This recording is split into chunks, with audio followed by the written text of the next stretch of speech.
Hey guys, bago po ang lahat gusto ko pong magpasalamat sa inyo na umabot na po ako sa 150,000 subscribers. Kundi po dahil sa inyo ay wala po tayo dito at yan nga ay patuloy pa tayong dumadami at dahil nga sa suporta nyo at patuloy na pagtangkilik ng aking mga videos ay tuloy-tuloy po ang pagdami ng ating mga subscribers at tunay nga namang nakakapagbigay tayo ng impormasyon or halagang mga bagay at tips sa pagpapagawa ng bahay.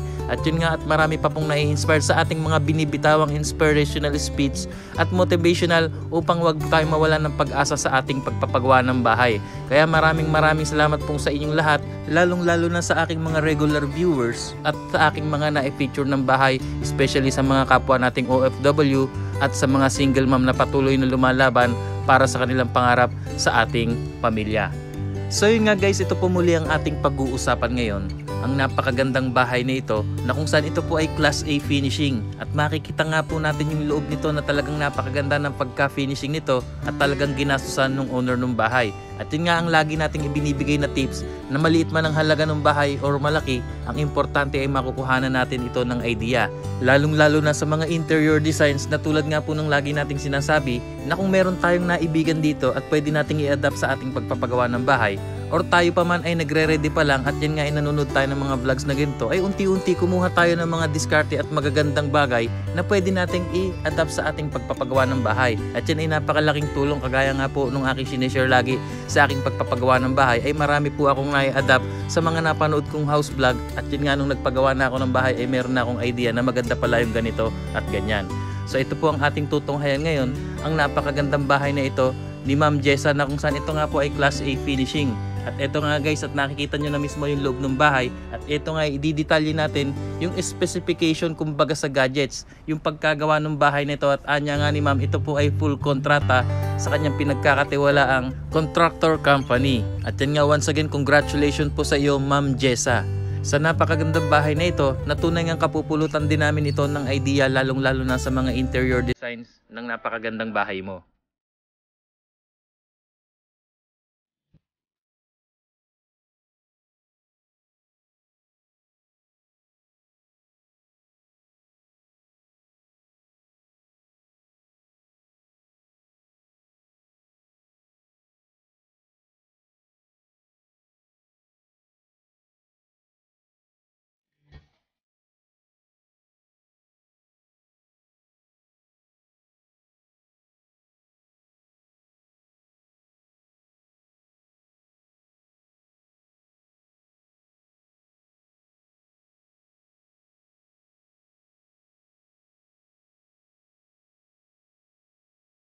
So guys, bali ang sukat po ng bahay na ito ay 8.5 meters by 10 meters. At ito nga po ay total of 85 square meters.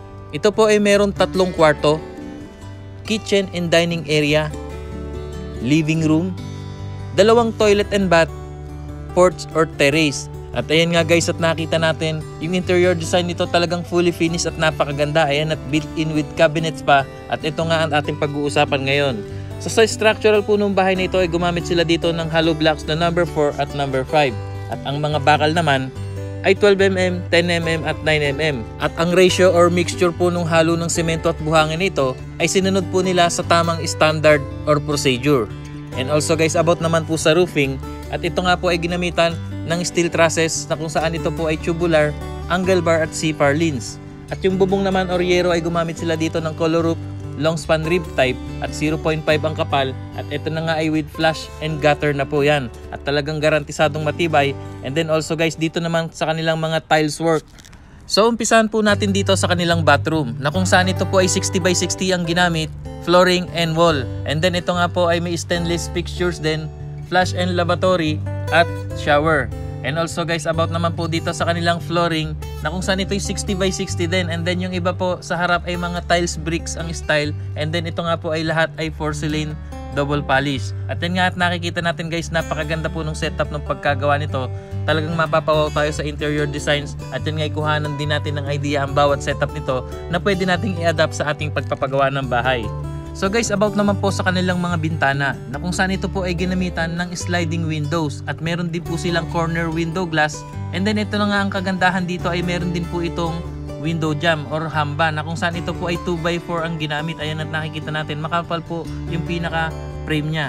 And then guys, dito naman po sa kitchen, na kung saan ito po ay granite. And then meron din po siyang built-in cabinet, na kung saan meron din po itong stainless fixtures with hook or island. At talaga namang napakaganda ng setup nito, at nakikita naman natin guys dito sa picture ay talagang garantisadong mapapawaw tayo sa kagandahan ng bahay na ito. So guys, about naman po sa kanilang ceiling, na kung saan ito po ay ginamitan ng Hardiflex at metal faring. At yan nga po ay with cove ceiling design, at kasama na nga po yung mga pin lights and lights dito. At yan po ay with termites control or termites proof. So guys, ayan po natunghayan nyo mismo yung kagandahan ng loob ng bahay nito or yung interior designs. Na tunay ngang class A ang ganda nito, at sana'y nakuha na natin ni kahit isang idea na pwede nating i-adapt sa ating pagpapagawa ng bahay. So once again, congratulations po sa iyo Ma'am Jessa, na tunay ngang napakaganda ng bahay mo na ito, mapaloob man or mapalabas, ay lahat ay talagang solid at class A ang pagka-finishing. And also congratulations din po, job well done dito po sa team ng contractor na ito, lalong-lalo na sa napakagagaling nilang mga architects, na tunay ngang magaganda ang design at talagang class A ang dating. So ito na nga ang tanong, magkano nga ba ang full kontrata dito? Ayon po sa details ng contractor, na ang full kontrata po niya dito kay Ma'am Jessa sa ganitong sukat na 85 square meters, na merong 3 kwarto at 2 CR. At yan nga ay fully finished, nakita naman natin sa buong video.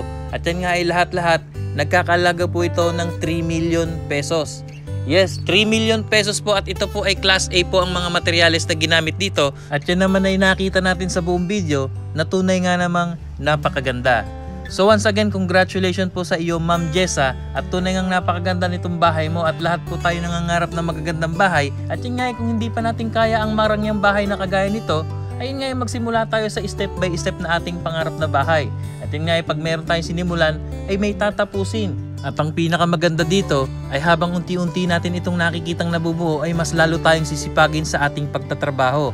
Bukod sa inspirasyon nating pamilya, ating mga anak, ay meron din tayong inspirasyon na ito nga yung ating pinapangarap at pinapagawang bahay. At ang pinaka-importante sa lahat ay magtiwala lamang tayo sa ating sarili at tanging dasal sa ating poong may kapal. At hindi natin namamalayan, itong ating pinapagawang bahay unti-unti na palang natatapos. At yun nga ang dating pinapangarap lamang dating bahay noon. At dahil sa ating pagsusumikap at pagtsatsaga at pag-iipon, ay maisa sa katuparan na natin ngayon. So ikaw kapatid, kung na-inspired at may natutunan at na-bless ka sa vlog na ito, ay mag-subscribe ka na agad at i-click ang notification bell para ma-update ka sa mga bagong videos natin about sa pagpapagawa ng mga bahay, para magkaroon din tayo ng idea, lalong-lalo na sa mga ganitong legit na contractor na pwede nating kontakin. At yun nga, at higit sa lahat, ay kahit paano meron tayong konting nalalaman at hindi tayo maisahan. So yun nga guys, maraming salamat pong muli sa inyong panonood, and once again, congratulations po sa iyo Ma'am Jessa. And also guys, happy 150,000 subscribers and counting pa po tayo, at yun nga, patuloy po tayong maraming na-inspired at tumatangkilik ng ating mga video.